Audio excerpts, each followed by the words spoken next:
All right. Good morning, everybody, or good afternoon. Sorry, I am calling in from Toronto here. So it is morning for me. So wherever you're joining in from today, it is lovely to be here. So, first and foremost, welcome. My name is Lauren D'Souza, and I am going to be leading a session here on in unique interview strategies. So, also, I'm just noticing my video is lagging a bit. So, let me know if things are lagging too much or if it's a bit of a issue. I can always turn my camera off or whatever it is. But really nice to be here today. And thank you for the hellos from everybody, Ahmed and Yasir. It's awesome to be here today, and just we'll get started right away because there is a lot of content that I have here for you today. So let me just go ahead and share my screen because I want to make sure that we keep in time. So as I'm getting things set up, I just want to give you guys a rundown of what's going to happen. So let me just share my screen first, and give me 1 second here. Okay. All right, perfect. Let me know when you can see my screen. You should be able to see an ACE intro slideshow.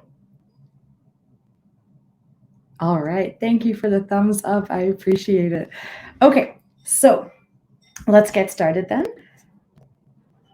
All right. So my question to you is, ready to land your dream job? So my name is Lauren D'Souza. I'm the co-founder and CEO of ACE. And our mission here at ACE is to build a communication skills platform that helps tech talent feel more prepared and more confident going into their job interviews. My co-founder and I, we started this business because we've been there before. We've been in the interviews where we didn't know what to say, we didn't know how to best present ourselves, and we've lost a couple opportunities here and there. So we decided that enough is enough. Let's do something about this, and let's build a platform that genuinely helps people get ready for their interviews. So that's a bit about me and why I'm here today. We've been running this business for about 3 years. We've been building AI from scratch so that our AI can give feedback on the content, communication, and confidence of what somebody says. And along the time, we've worked with probably close to thousands of different tech talents of learning where things can go wrong on interviews. We've talked to hiring managers, we've talked to recruiters, anyone you name it in the hiring process, so that we can understand what is it exactly that makes someone stand out in an interview. So that's what I'm here to do today.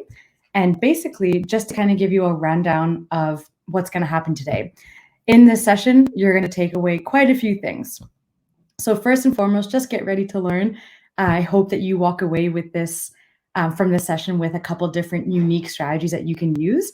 All of them I've designed for them to be actionable so that way you actually think, okay, I can go and do this. I can go and prepare right away.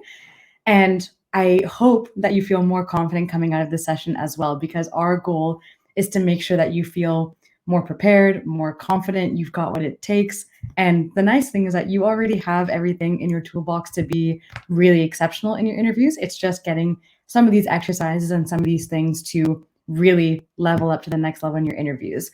So that's what you can take away from this session. And just a quick note, Rania from Talents Arena will be handling the Q&A section.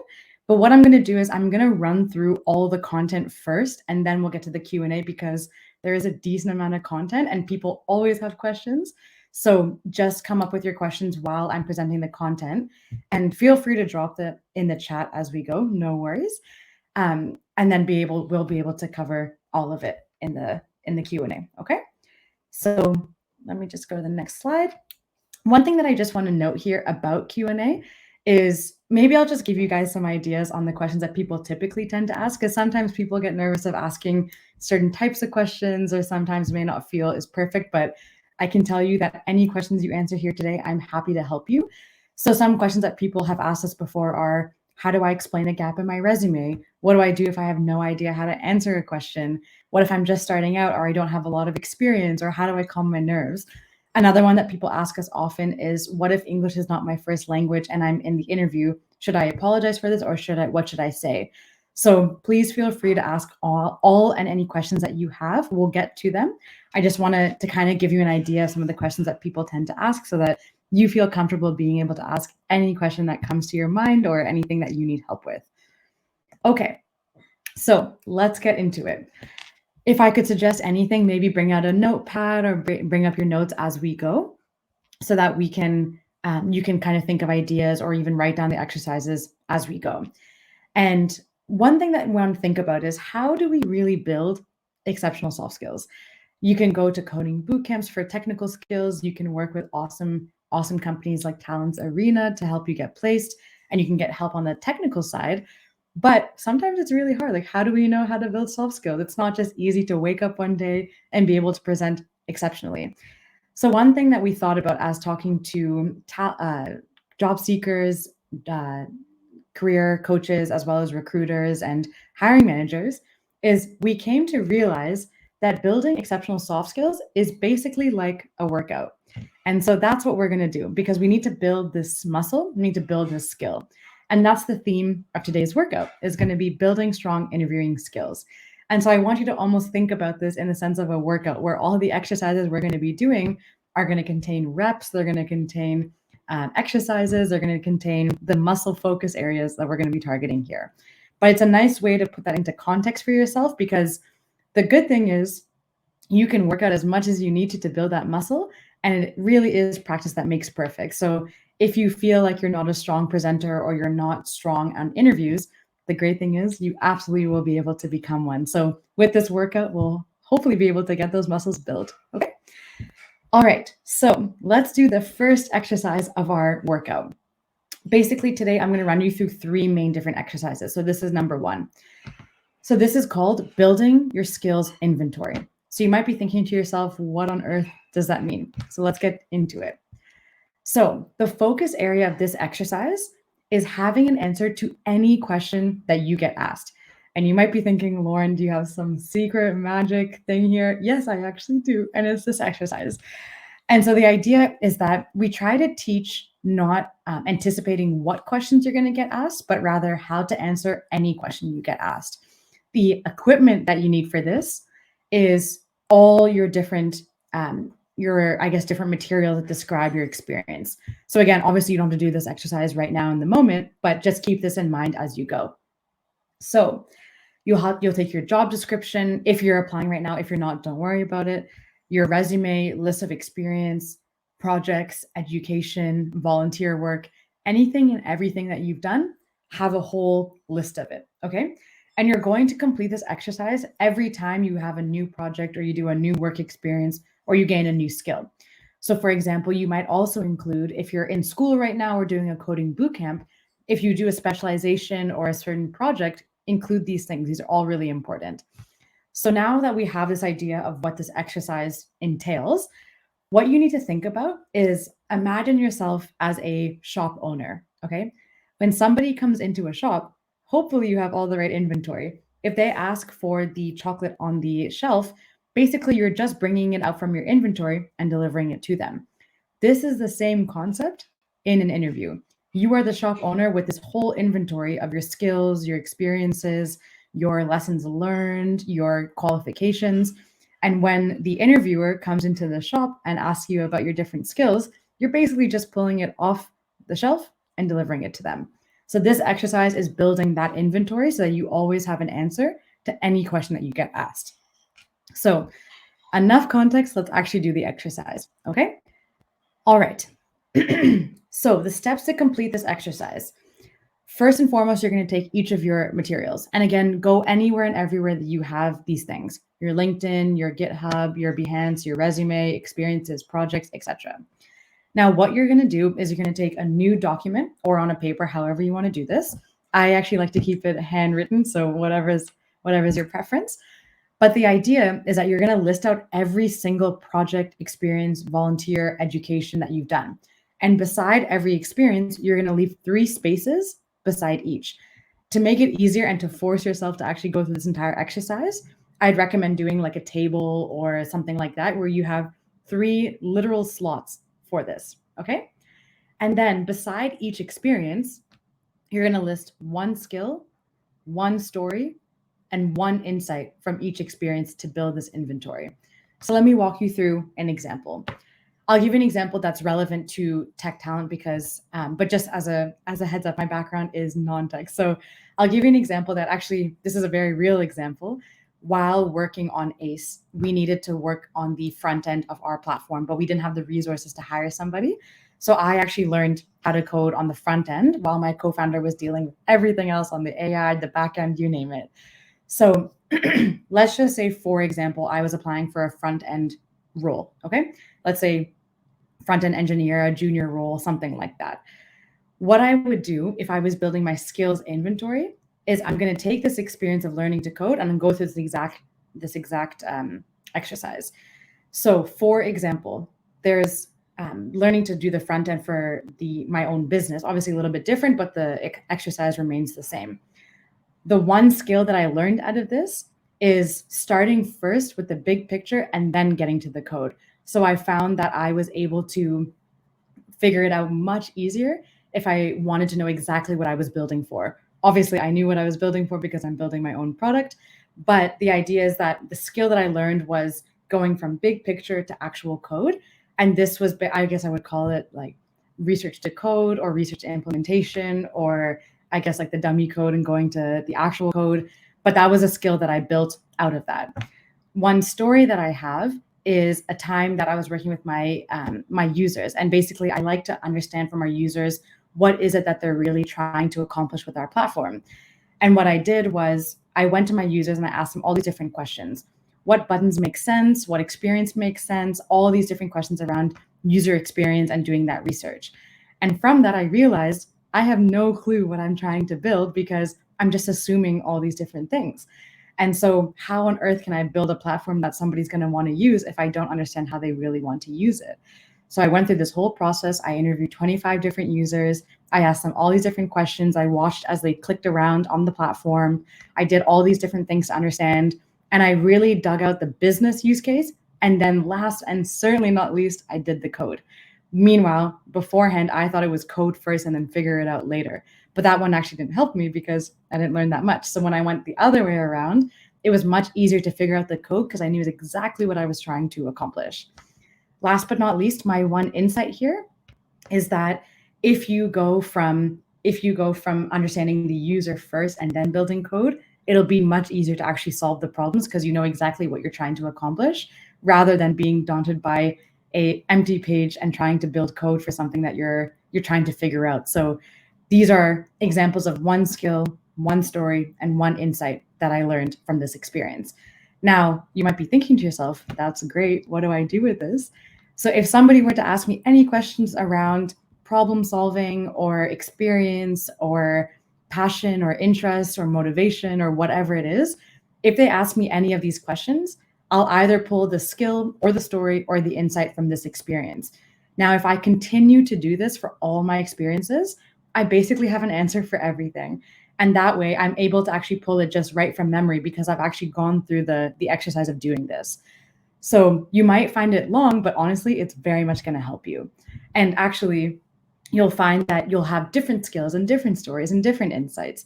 And so every time you're in that interview, you're pulling these things out, and the interviewer will say, oh my gosh, you really have everything prepared. But really, you just got that inventory like the shop owner ready to give them that chocolate that they asked for. So that's your skills inventory. What I might do here is take a pause for a second to give you a chance to maybe think of questions that you might want to ask or drop a question, which again, I'll answer all of them at the end, I promise. I just want to make sure I get through the content so that you get through everything. But I'll give you a second here just to think about questions that you might have so that we can address them at the end. I'll just give you guys a second there, just in case you have any questions.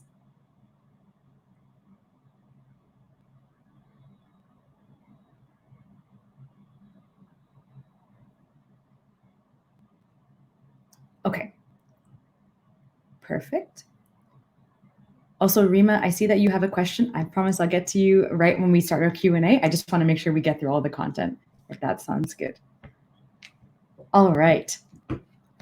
Okay, so we've got to warm up with our workout. The muscles are feeling warm. We're ready to keep going. And building your skills inventory is really about the content side of things.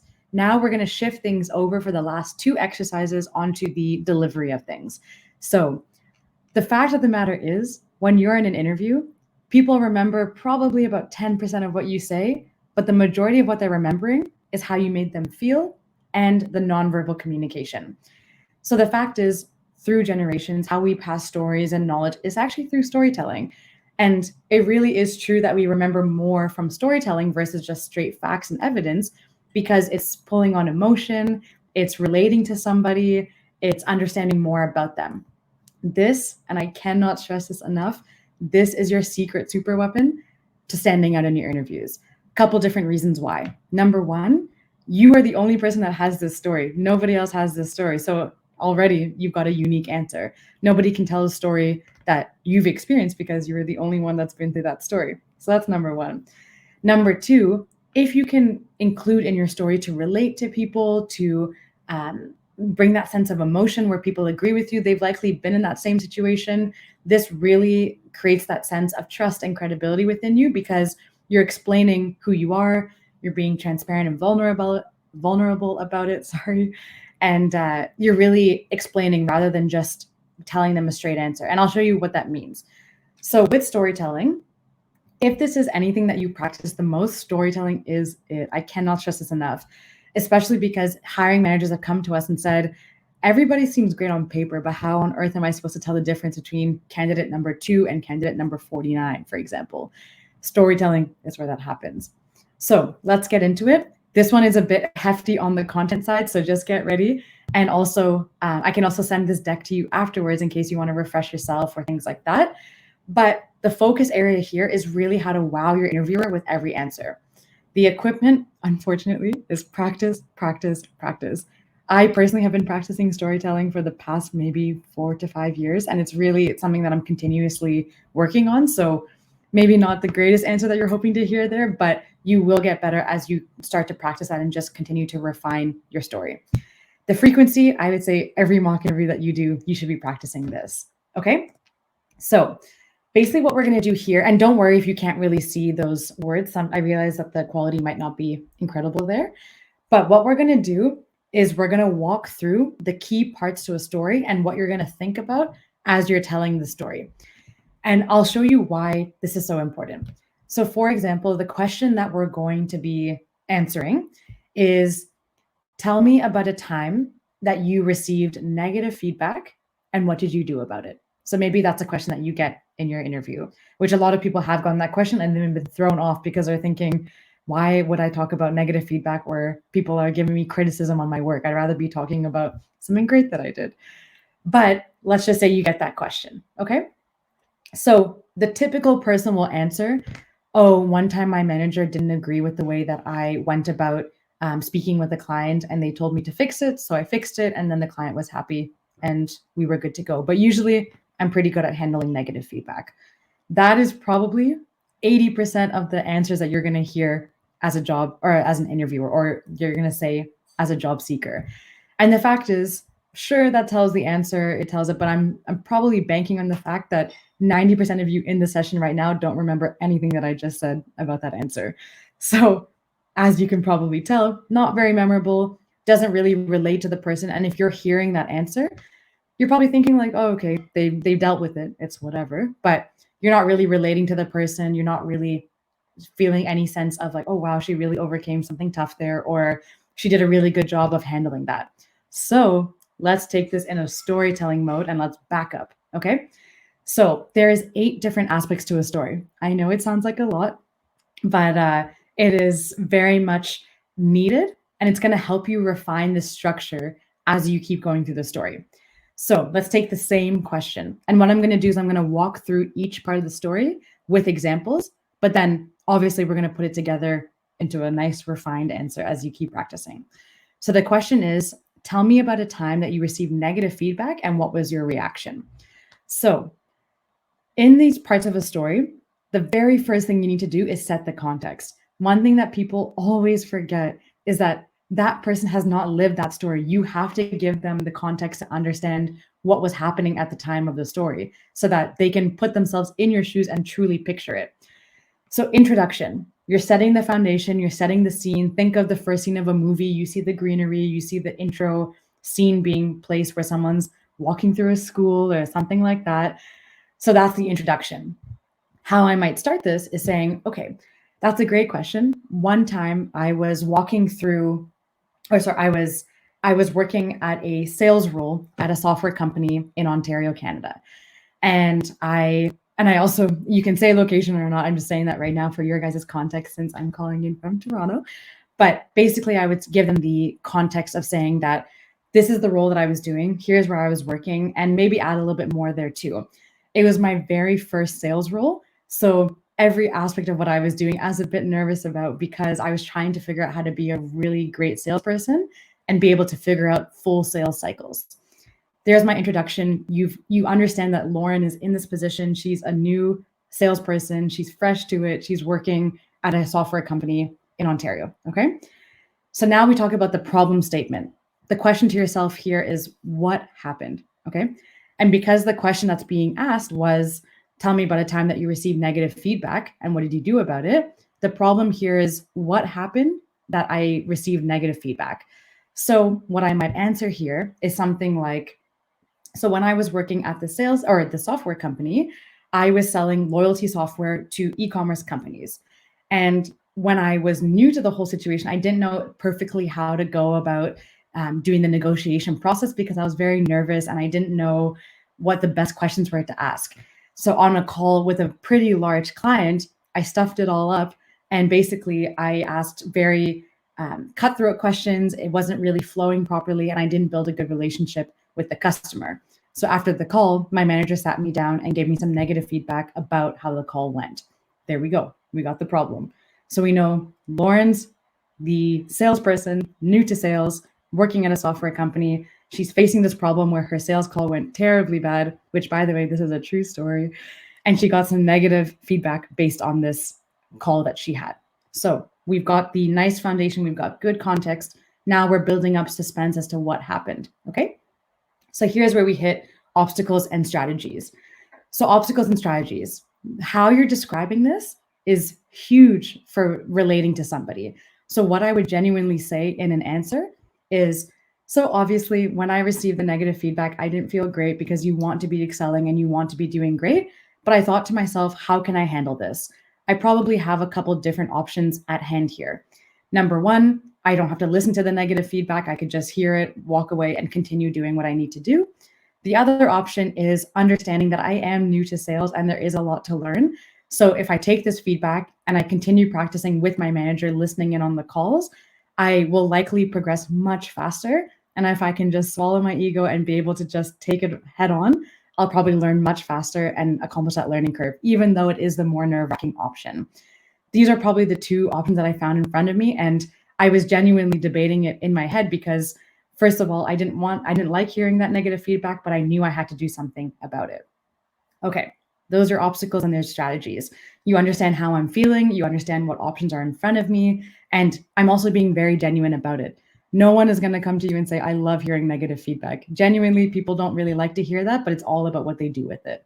So be transparent, be open about it. Next, we're going to the decision point. Decision point is, what did Lauren do in that scenario and what was her reaction? How I would frame this is by saying, when I thought about it and how I thought that I really want to excel in this role and I want to do well and I want to be a top salesperson, I decided to take the feedback, swallow my ego and my pride about it, take all the negative feedback and ask my manager to listen in on my next call so I can implement the feedback that they provided. There's my decision. My pivotal action comes right on the heels of my decision point. So now you're kind of probably aligned with Lauren in the situation where you're thinking, good for her for doing something like that.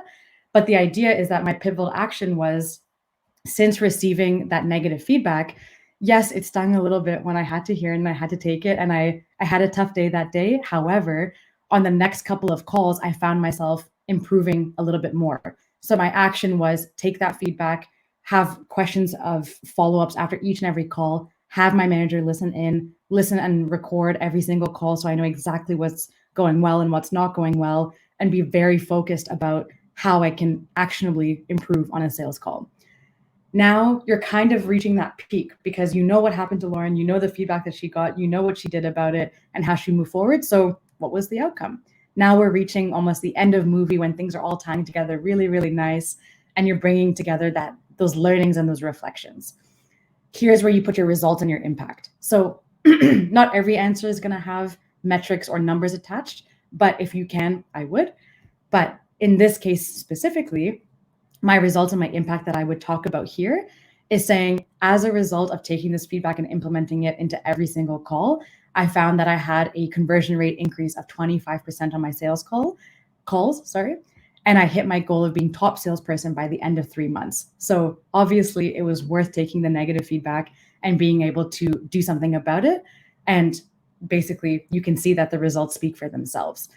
Last but not least, this is the most important part of your story because this is what people forget all the time. They'll just end the story there, which is it's actually okay. It's just you're missing an opportunity to really shine, which is this next part, which is the reflection and the key takeaway. In the reflection and the key takeaway, that's where you showcase how awesome you truly are from the things that you learned all throughout the scenario and the things that you're going to do going forward. Because the interviewer is really thinking to themselves, how does this scenario help me in hiring this person? Meaning, did Lauren learn enough that she can handle feedback and she can actually do something about it? Like she won't be upset or she won't cause an issue after that. So reflection and key takeaway is by far the most important aspect of this entire thing. So how I might tie this all together for the reflection and the key takeaway is saying, as a result, when I looked back on the fact that my results actually worked and I took that negative feedback and I did something about it, my reflection was that even though I was honestly super uncomfortable and it took a lot of uncomfortable situations and that tough feedback, I needed that in order to learn and grow, because sales calls are not easy. It's very much dealing with people and negotiation and going back and forth. And so I learned that it was very important to have that feedback rather than just push it aside and think that I could figure it out myself, because sometimes you do need this help from people and that feedback can be very, very valuable.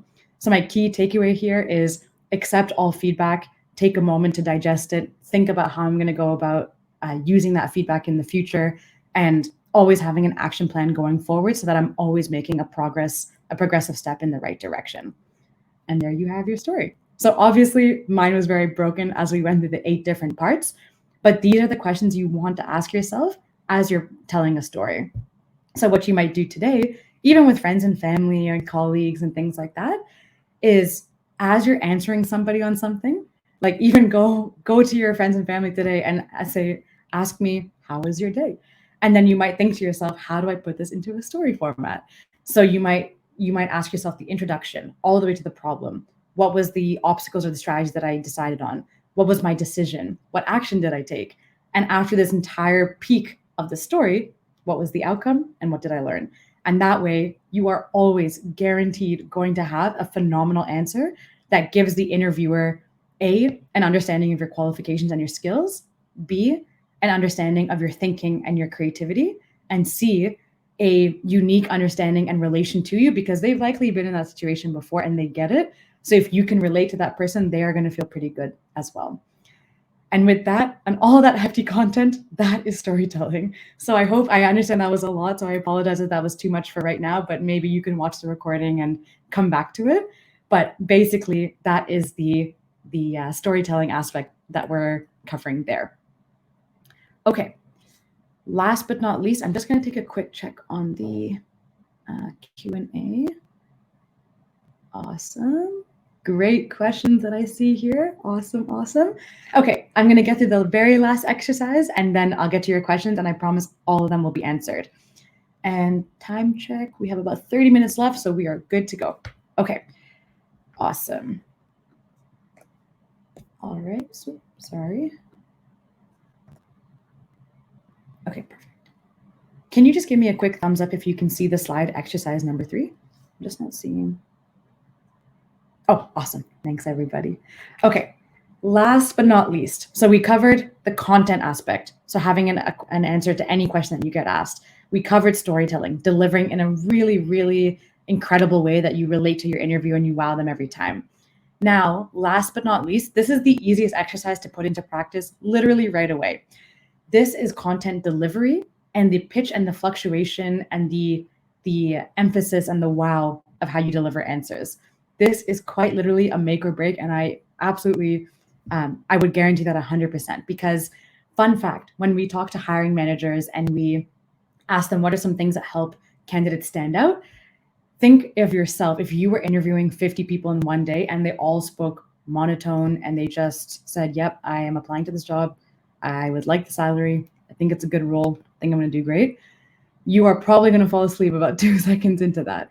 So if you basically go with speaking an emphasis and impact and bringing excitement and enthusiasm, you are probably 10 steps already ahead of the other candidates. So this is what this exercise is all about. Last but not least, just to think about here is the fact that think of why we like music. This is actually part of our research for our AI on the tonal analysis, is that humans like music because it's a change in sound and it's a change in variation and tone. And so we're more likely to listen to something that varies, where we're being surprised and delighted, versus something that's monotone. We're likely not listening to music that has the same beat all throughout, because at that point you're just listening to a beat, not an actual melody or a song. And so we're almost taking music theory and putting it into speaking. So you might be thinking, I don't understand what on earth you're talking about. So let's jump into the exercise and you'll understand exactly what I mean. Okay, so let's do this. So this focus area for our exercise, our final exercise, almost like our cool down, or actually right before our cool down, is the focus here is speaking in a way that commands interest and attention. The equipment that you need here is a friend or a peer to give you some feedback, and you'll see it in the exercises as we go. And then the frequency of the exercise, again, keep practicing this in every mock interview that you do, in every conversation that you have. This will genuinely help you be a better speaker in life, with everyday communication, interviews, being in the role, in a leadership role, you name it. So this is absolutely be able to practice all throughout. Okay, let's get started. So the theme here is that we have 2 mini exercises, and they both follow this one theme that's called the rule of 3. Okay, so first things first, part A to this exercise is called 3 times emphasized. So what does this mean? Actually, let me just go back for a second.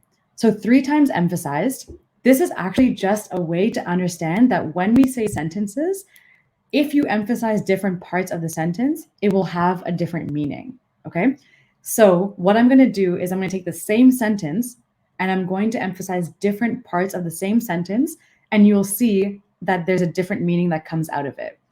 So if someone said, hey, Lauren, welcome to the interview, do you mind just kicking it off by telling us a bit about yourself? And my intro message is telling them that I'm a data-driven engineer who enjoys these kinds of projects, et cetera, et cetera. So let's go through the exercise. So this is the same sentence with 3 different parts emphasized. So the sentence itself is the following. I am a data-driven engineer that is focused on building products that are helpful and impactful for people. That was entirely monotone, entirely just the sentence itself. Now, and again, you literally can do this standing in front of your mirror and just kind of listening to yourself, but I'm going to show you the very specific practice of emphasizing different parts of the sentence. Number 1, I am a data-driven engineer that is focused on building products that are helpful and impactful for people. Okay. Number 2, I'm a data-driven engineer that I'm very focused on building products that are helpful and impactful for people.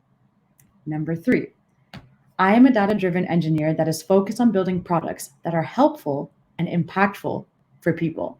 So you can also leave feedback in the chat as well on which one you thought was the best or something like that. But ideally, you got a different meaning from each of those sentences, because on the first one, I was emphasizing that I'm a data-driven engineer. Maybe I'm applying for a data science role and I really want to highlight that.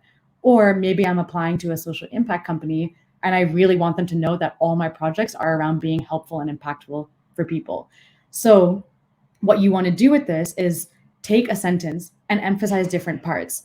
And what this will help you do is when you're delivering an answer in an interview, you want to emphasize the main thing that your interviewer should hear. So if I was going back to that story that I was telling about receiving negative feedback, I might emphasize my emotions throughout. So I might say, so then I was dealing with the negative feedback and, I felt really nervous and really overwhelmed and really etc., etc. But you're taking the time to emphasize, slow down, almost add in those awkward pauses for yourself to really say, I am focused on building products. And so one thing that's interesting about this is that even if you see in the chat right now, Abdul Rahman says that the second one is better, but then you have Mohammed and Yasir saying that the third one is better. So everybody has different alignment to different things because I'm emphasizing different aspects.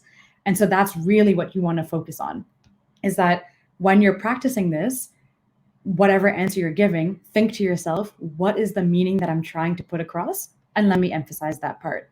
Another example that you might say is if I was using my front-end engineering example where I learned to code for my startup and then I really loved front-end engineering, so that's why I'm applying for this role, I would focus on the fact that I took the initiative to learn front-end engineering. So I would emphasize I took 6 months to be self-taught and learn everything about front-end coding or front-end engineering, to learn everything from CSS to HTML to Tailwind to this to that, etc. But you're emphasizing that one key part that you really want somebody to remember. And that's what this exercise is all about.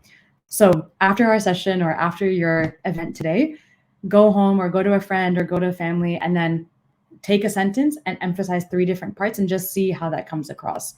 So you'll get in the habit of emphasizing that really key message. Okay, next one, part B. This is called 3 pitches, 1 hit.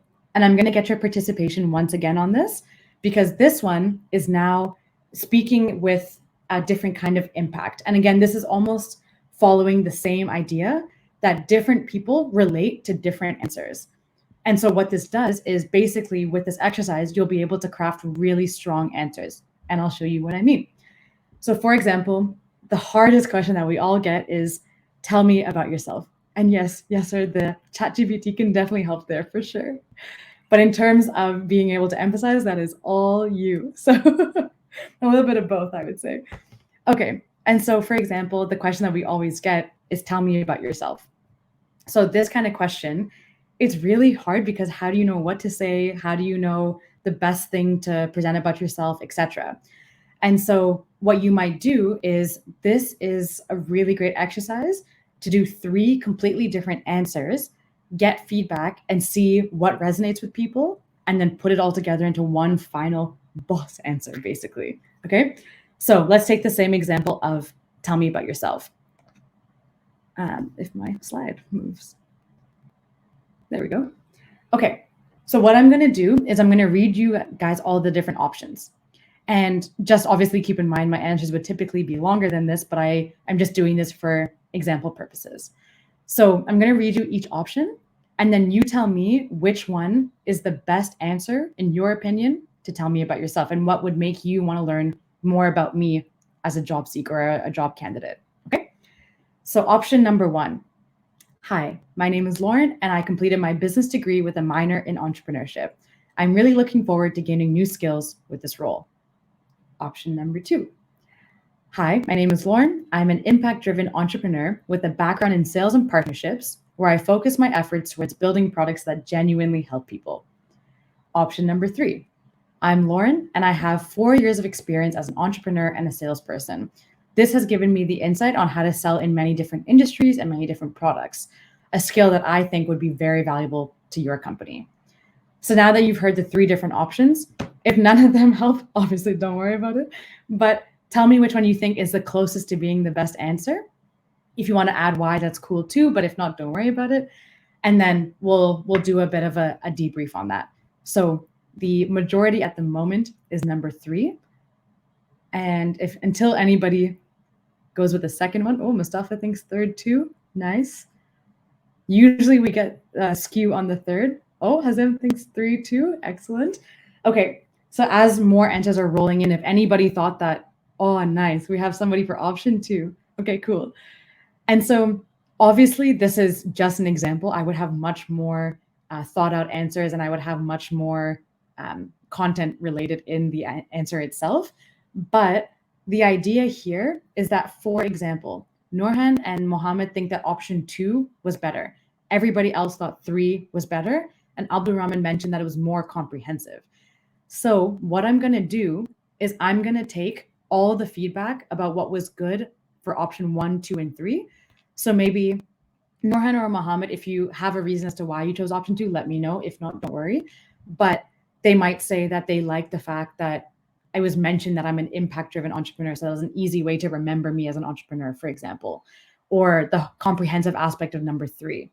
But what you're going to do is you're going to take the best aspects of three different answers and put it all together into one final, really refined answer. So, what I might do if I was doing this all over again and taking the feedback from all of you guys' answers is say, hi, my name is Lauren, and I'm best known as an impact driven entrepreneur with 4 years of experience as an entrepreneur and a salesperson. This has given me the insight on how to sell in many different industries and different products. And I focus my efforts towards building products that genuinely help people, where all of these skills put together is what I think will be very valuable to your company and this role. So again, that's just me freestyling it right now. I'd practice it time and time again. But the idea is that when you try three different approaches, you're forced to think about three different ways to present the same information or the same three different options to the same question. That way you can see that, okay, great. Thank you so much, Norhan, for giving that feedback. So Norhan said that two mentions the background and the goal clearly with precise words. See, that's great. So what I would do is take those precise words, take the goal, take the comprehensiveness of number three, and put it all together into that very final answer. And so try this. Try this with different questions. Doesn't have to be tell me about yourself, but the point is give yourself three different, completely different answers, and then take the feedback of what's great about them to make those final great answers. And what you'll find is that when you're in interviews, you're relating to people, you see them nodding their heads. They're like, oh, yeah, that's very interesting. Some people relate to more data driven answers. Some people relate more to emotional side of things, depending on how it goes. But this will give you a really good exercise to practice delivering really strong answers. And with that, that is your three pitches, one hit, and your last and final exercise. So let me just close out on that. And your workout is complete. So just an overview while we're in our cool down of our workout is that we covered first building your skills inventory, which was how do you have an answer for any question that you get asked? And that's by taking all of your experiences, listing out one skill, one insight, and one story. Then we covered storytelling and how to craft a really good story to any question. So what are the 8 different parts and how do we cover all of that? And then last but not least, we talked about speaking with emphasis and impact with the rule of 3, where we covered the 3 pitches, 1 hit, and the 3 times emphasized. And what I'm going to do now is basically just invite you that with these 3 exercises, you can practice them anytime, but just keep in mind it's practice that makes perfect. So if you find yourself stumbling a little bit on the stories, don't worry. I always do that myself. It's just taking the time to practice and being able to gain that confidence to speak with that emphasis, with that impact, with that fluctuation, and telling those stories that you really craft awesome answers. And that's that. All right. So let's get to Q&A. Let's see. Okay. Let me jump to the Q&A side. Also, for the questions about sharing the slides, I'm pretty sure those will be shared after with the recording. So I'll also send it to the Talent Arena team, but not to worry, I will send you everyone the slides and I can add some extra notes in there too so that it's clear.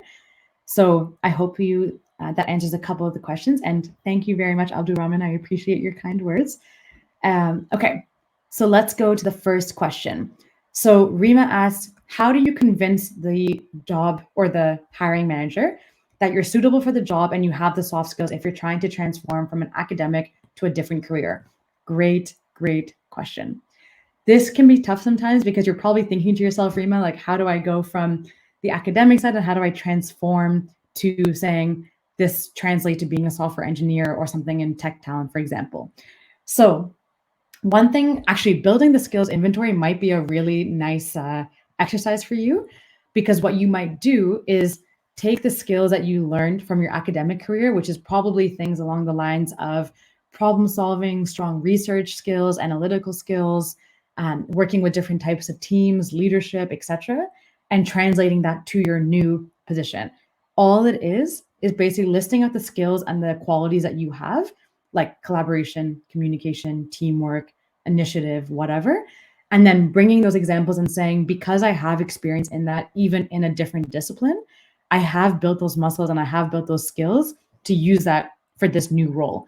So if you were going from being a teaching assistant to a software engineer, it might not seem directly applicable, but it absolutely is. You need to have patience, you need to be detail oriented, you need to be organized.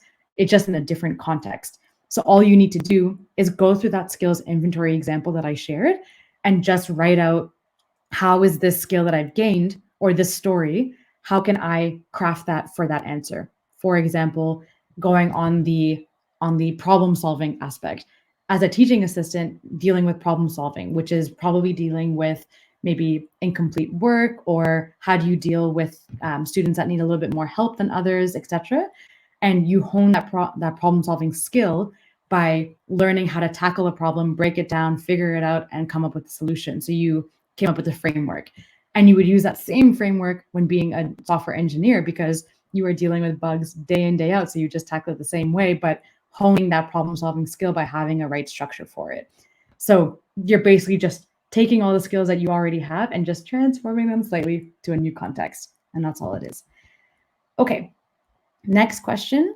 Abdul Rahman says, what if I'm a fresh grad and have no experience in very few projects? Is there any way to make it easy for me to find my first interview? That is a great question. I get that all the time. It's just kind of, unfortunately, it's trial and error. Obviously, you have to apply to a lot of different places, but go for those junior roles, get it started, just keep applying. The fact is, people know that you're fresh out of school, and that's great. That's what a lot of these junior roles are looking for. So like basically steer into that. Don't try and say, oh, I have tons of years of experience, I have this and that, because it's obviously not true. But the idea is that how can you present yourself as a fresh graduate ready to learn and take on a new career? That is a great advantage to be having, because that means that your willingness to learn is really high. You're going to be molded into whatever frameworks and technologies that the company is using. You're willing to stay there for a while to build up your skills inventory and be able to continue with that company. There's so many qualities about someone who's coming out of school with little experience and few projects that people sometimes think it's a disadvantage. It's absolutely not. You're an awesome candidate who's ready to take on something new. So basically steer into that and say, this is why I'm perfectly positioned to learn and grow really quickly with this company. I hope that helps, Abdul Rahman. If you need any more help, obviously just feel free to connect with me after, or I am happy to help. Okay, next question is, Mohammed says, are there any strategies in writing a CV that fits for a particular job or in general? So that is a loaded question. Great question. Actually, what I'm going to do is I have a really great resource called How to Write a Great Resume, and it walks you through an entire structure with a template, and it gives you action words, and it gives you everything that you need to structure a really good CV. Because the thing is, you should be tailoring it to every single company that you apply to. And the reason is because these companies probably have those the applicant tracking systems, or the keywords that they're looking for, or they're looking at so many that you need to tailor so that it's not a general resume that they're looking at. So what I'll do is, alongside these slides, I'll just attach that resource as well for everybody to access. So then that way you can walk through that. But the idea is hyper personalized, and make sure you do it per company, which it definitely takes longer, but it's worth it in the long run to do quality over quantity, in my opinion. So I hope that helps, and I will send you guys that resource after this session. Okay. Abdul Rahman asks a great question, how to negotiate about the salary. So negotiating your salary is going to differ from company to company depending on what you're looking for, but a couple key things to keep in mind. When you are in a negotiation, you really want to be setting the context. So what does that mean? Let's do a sample scenario. Abdul Rahman gets an offer to be a junior software engineer at company XYZ. Company XYZ offers 50,000. Abdul Rahman wants 65,000. Where do we go about this? And how do we go about doing the counter offer? So what you might do is think to yourself, what qualities and experiences and things do I have that I can offer as a negotiation? Or what else am I looking for? Because sometimes it doesn't have to just be the salary. You can negotiate on benefits, on time off, on different perks, on insurance, things like that. You know what I mean? So think to yourself, what is really important to you? What do you have that you think deserves that higher salary that you're gunning for? And put that all together into a context. So what Abdul Rahman would do is say, thank you very much for that offer. I understand where you're coming from and that you think that that's a fair salary. I think it's fair. However, I was hoping to present a counter offer of $65,000, for example, because of these reasons. I have a wide range of experience, or in my previous role, I was making X amount with benefits, or I just completed a new certification that has leveled up my education even further. So I believe that I am worth X amount. And if you're not willing to move on the salary, I would also be open to accepting XYZ about the other benefits or the other non-salary related things. Again, obviously just provide that context, but be very respectful about it. And probably what's going to happen is they'll meet you in the middle, because a lot of times companies do set the lower threshold given the expectation that people will give a counter offer. Also, just keep in mind, don't go too crazy about the counter offer. So if they offer 50, going 100 is a pretty intense thing to double that. So I would say keep it realistic, and just, if you can give real reason and credibility, you 1,000% deserve that, of course. So just go about doing it and make sure you actually do go about the process, because it's worth negotiating and it's not going to hurt you as a candidate or a hire to be negotiating, because they expect it. So if they do give you negative feedback, maybe that's not the company to be working for you, or for you to be working for. So remember to always remember your own worth, prove yourself, because you absolutely deserve whatever it is that you're pitching for, and then giving that good reason and credibility, and you will be set. Okay, next question. How long should the introduction be? Yeah, I would say the typical answer, whether it's the introduction or whatever, should be around 2 minutes. Probably sounds long or short for some questions, but in your introduction, just think about the main thing that you want somebody to pull away from. If I'm pitching to an investor for my business ACE, I want them to see the potential of my company. So in my introduction, and I'm just going to really focus on where is the potential of the company. And so that would probably take a minute and a half, 2 minutes. But in the questions like, tell me about yourself, you're telling them who you are, a little bit about your background. You're not going through everything. You're telling them something unique about yourself and something applicable about why you're applying for the role. That should take about 1:30 to 2 minutes. But again, don't time yourself. Focus on the quality of the content versus the timing of it. But I would say keep that as a benchmark, I would suppose. Okay.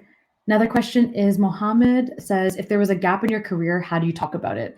Great question. That is, it's tough. But the thing is, I'm always in the mindset that you should be vulnerable and open about it, because I mean, having a gap in your career is very natural. So many people have it. It's not something to be concerned about or embarrassed or ashamed about. Just be honest about it. A lot of times people will take a gap because maybe they needed a break, or maybe they wanted to figure out a different career path, or maybe they were doing another education, or maybe it was maternity leave or something like that. All you have to do is just say, yes, to address the gap in my resume, I did XYZ for this reason. And here's what I learned when I was in my gap time in my career. So just basically move the end of that answer to a positive shift. Because what you find is a lot of people are nervous to talk about it. It shouldn't be nerve-wracking. If you have a gap in your career, it's okay. It's not totally fine. If you can talk about something that you learned during that time, or something that you came to a realization of, that shows the self-awareness, and that shows everything that you need to think about in that gap. So face it head on, be confident about it, own it, and you'll be absolutely good to go. Rima, you're very welcome. Thank you for the kind words. Okay, Abdullah says, thank you for sharing your experience with us. You're welcome. Number one, how can I pass the ATS system in companies? And how can I know from the interviewer if I accepted, if she didn't give any feedback? Okay, so number one thing that you could do, actually going back to, I think it was Mohammed who recommended it, using ChatGPT. One thing that you could just do, not using ChatGPT to write your resume, because it's very easy to tell. I cannot stress it enough. Don't use it. But you can use ChatGPT to say, I am applying to a software engineering role. Here is the job description. Paste the whole job description, and then write a prompt at the bottom saying, now that you've understood my job description, list out all the keywords that I should mention in my resume. And it'll give you a full-blown list of keywords to think about. And that will help with passing the applicant tracking system, because they're typically looking for keywords based on the job description. So obviously it's trial and error, but that's a pretty good way to go about it if you're using something like ChatGPT. So that's what I would recommend for that. And then in terms of feedback, that one's very tough, because not everybody gives feedback and it's really hard to know. If you really don't hear anything from them, just ask them follow up and say, hi, I insert recruiter's name here. Thank you so much for the interview. I learned a lot and I'm really excited about the role. I was hoping to either understand a timeline on hearing back or feedback about XYZ because I'm always trying to improve as a candidate. If you're open to providing this, I'd be very grateful. If not, I completely understand, but I look forward to hearing from you. And that's all you have to say. Sometimes people just don't have the time or they just don't care to do it. Unfortunately, that is the reality of the job search process, but you can always give it a chance, right?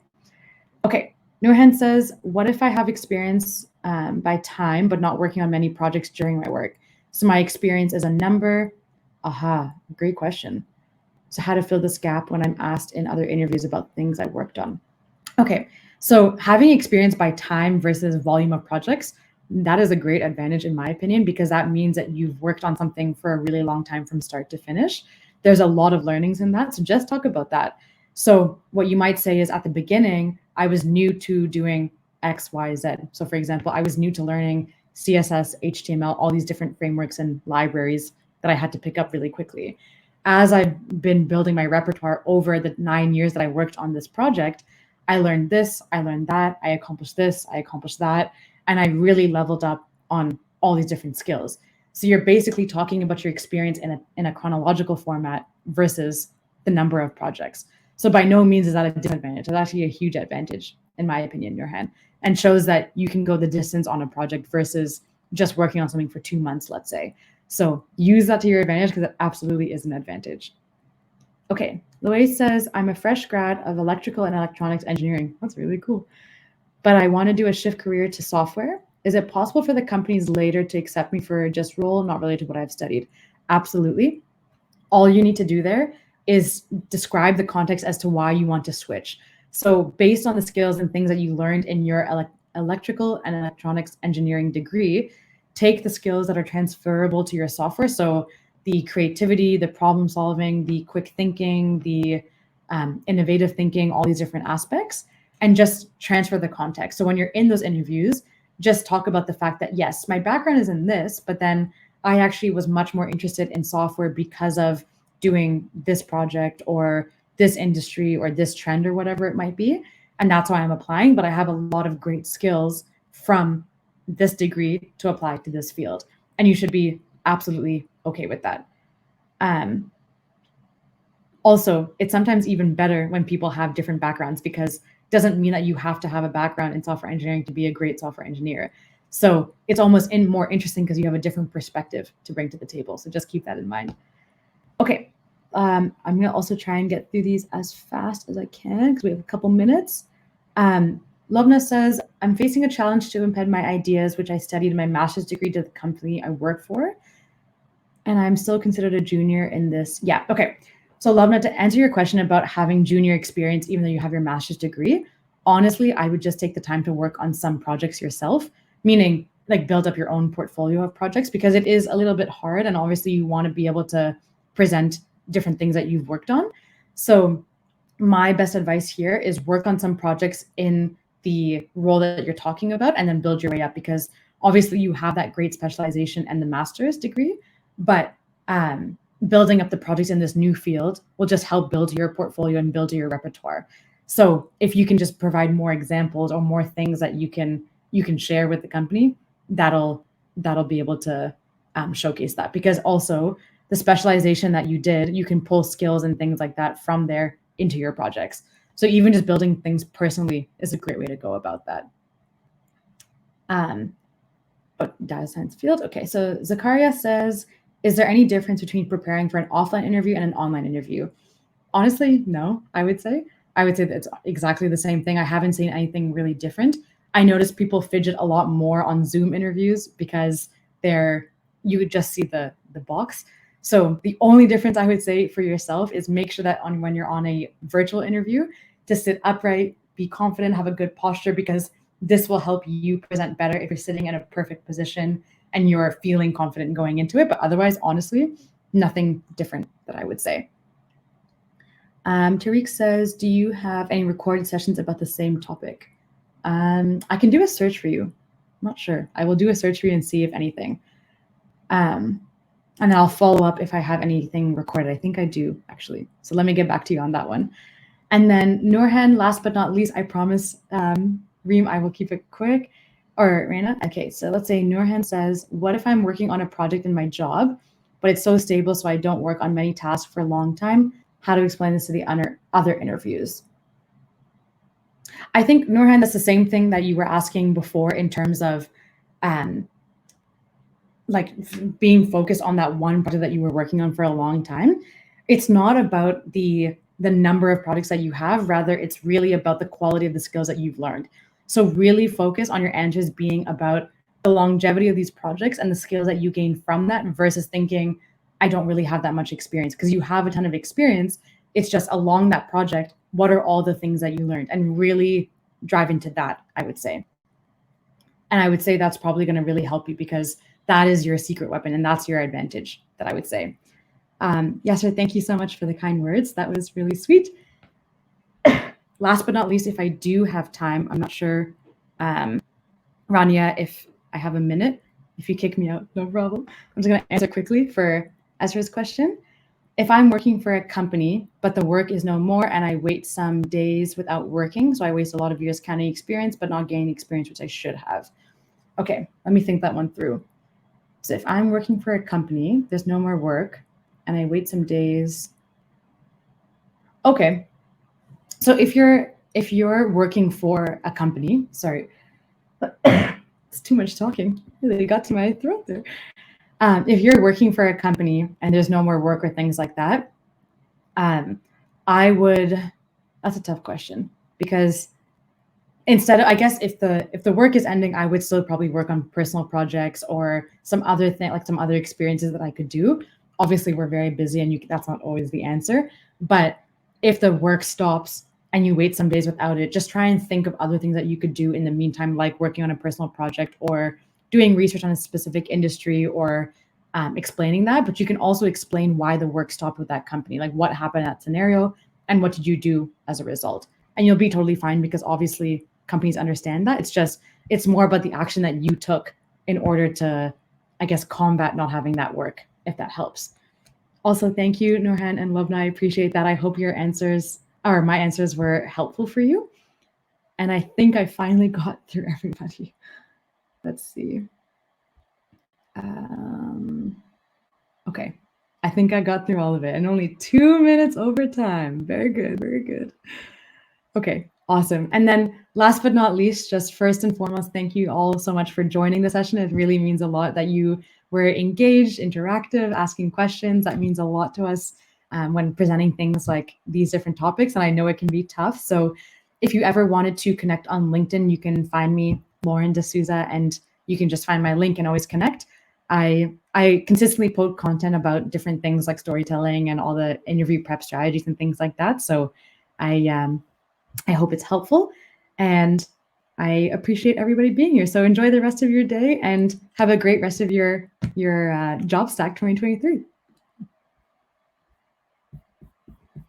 Awesome.